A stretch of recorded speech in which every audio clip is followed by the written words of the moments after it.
এই যে ইকজোড়াটা, এটা একটুখানি ছোট টাইপের। আমার অনেক ধরনের ইকজোড়া আছে। এগুলোকে রঙ্গনও বলে, আবার অশোক ফুলও বলে।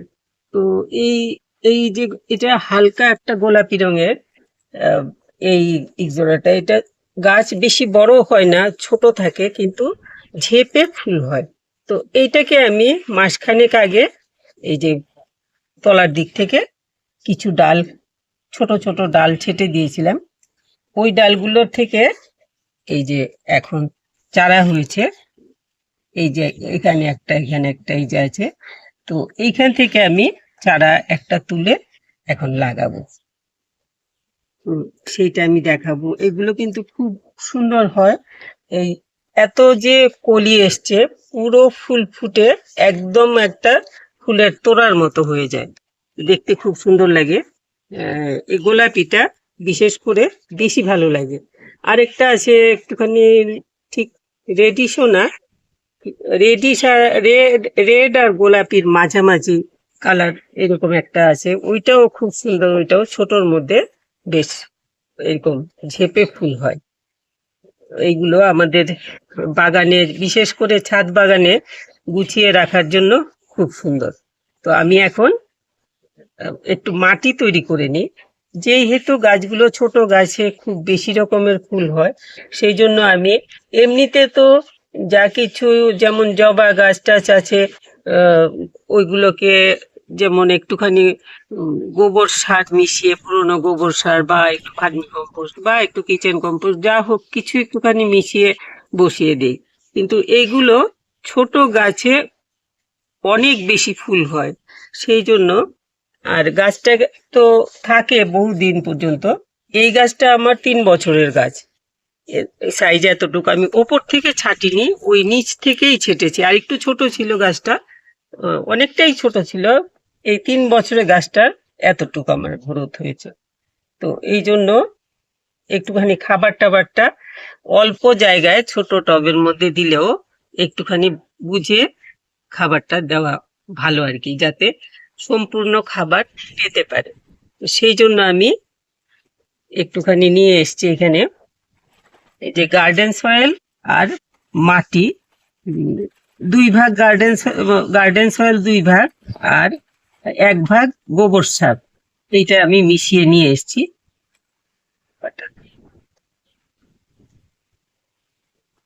এটা মিশিয়ে নিয়ে এসছি।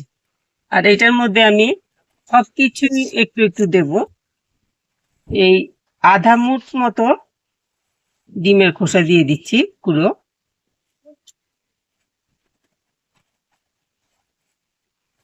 ওয়েদারটা খুব বাজে হয়ে গেছে এখন, বেশি বৃষ্টিটা কিছুটা দিনে একবার দুবার বৃষ্টি হলো, তারপর রোদ হলো, এরকম হলে পরে গাছগুলো ভালো হয়। এত অতিরিক্ত বৃষ্টিতে গাছ কিন্তু পচা লেগে যায় বেশিরভাগ।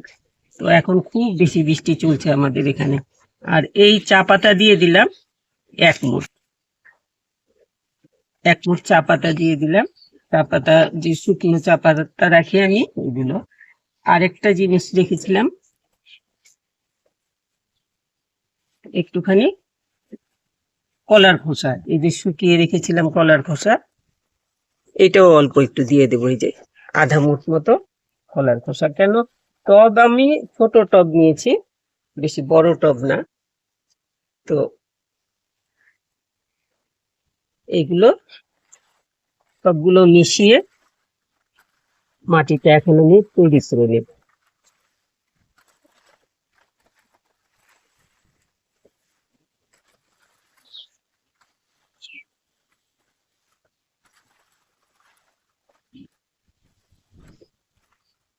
মোটামুটি মিশানো হয়ে গেছে, অল্প মাটি এটার মধ্যে। টবটা আনছি।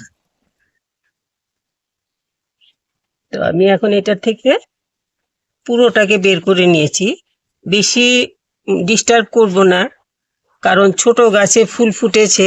আমি চাই যে আমার গাছটাতে চারাটা যে লাগাবো, ফুলটা ফুটতেই থাকুক। তো আমি এটাকে আলাদা করে রাখলাম। আর এগুলোকে রেখে দিই, এখানে আরো 2-3টে চারা আছে, এগুলো থাক।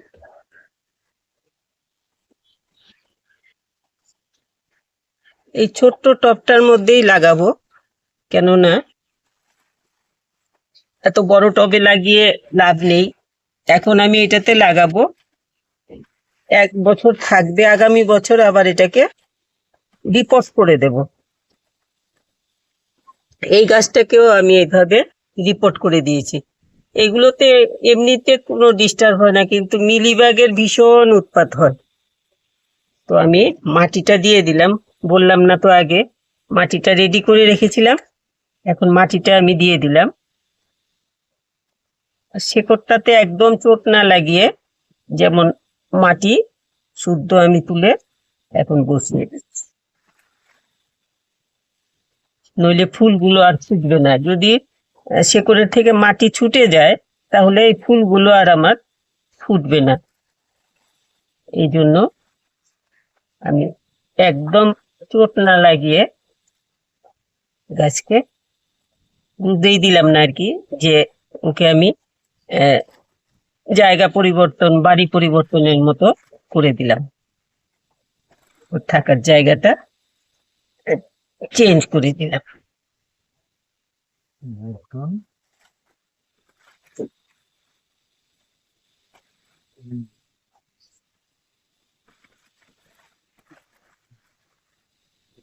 আমি এইভাবেই এগুলোকে দিই। আর খুব যখন অন্য গাছে খোলের জল দিই তখন এগুলোতে একটুখানি ওই খোলের জল দিয়ে দিই। আর তো কিছু ওই কিচেন কম্পোস্টের যে জলটা বেরোয় ওইটা দিলে কখনো ওইটাও দিই, নইলে এমনি আলাদাভাবে আর বাড়তি কিছু সার টার দিই না। এইভাবে আমার গাছটা হয়ে গেল লাগানো। এখন একটু জল দিয়ে দেব।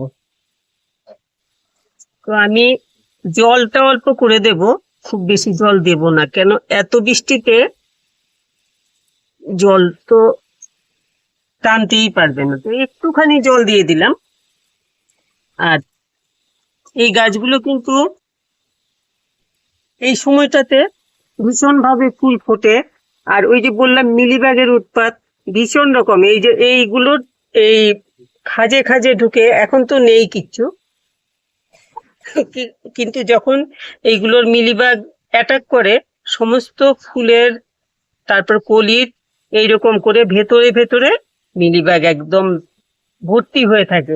তো সেই জন্য ওই সময়টাতে যখন দেখবেন যে মিলিবাগ হয়েছে, কিছু একটা দুটো দেখা যাচ্ছে, সাথে সাথে ওই 1 দিন বা 2 দিন গ্যাপ দিয়ে দিয়েই, প্রথম তো 2 দিন আজকে দেবেন আবার কালকে দেবেন, তারপরে 2 দিন 3 দিন গ্যাপ দিয়ে দিয়ে স্প্রে করবেন।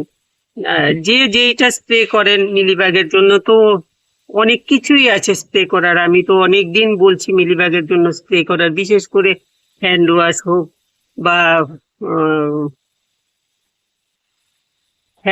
হোক বা শ্যাম্পু হোক বা অন্য কিছু ডিটারজেন্ট গুলে হোক, এগুলোর সাথে একটুখানি হলুদের গুঁড়ো মিশিয়ে দিলে পরে বা কাঁচা হলুদের রস একটু দিয়ে দিতে পারলে বা খুবই ভালো হয়। তাতে ওই মিলিবাগের অ্যাটাকে কিন্তু একটা ফাঙ্গাল ইনফেকশন হয়ে যায়। মিলিবাগের গায়ের থেকে এগুলোতে এমন একটা কিছু জমে যায় পাতার মধ্যে, যেটা থেকে ফাঙ্গাল ইনফেকশন হয়ে যায়। সেই জন্য আমাদের ওইভাবে আপনারা ইয়ে করবেন, ওষুধটা থেকে থেকে ওষুধটা স্প্রে করবেন। কি করব এখন,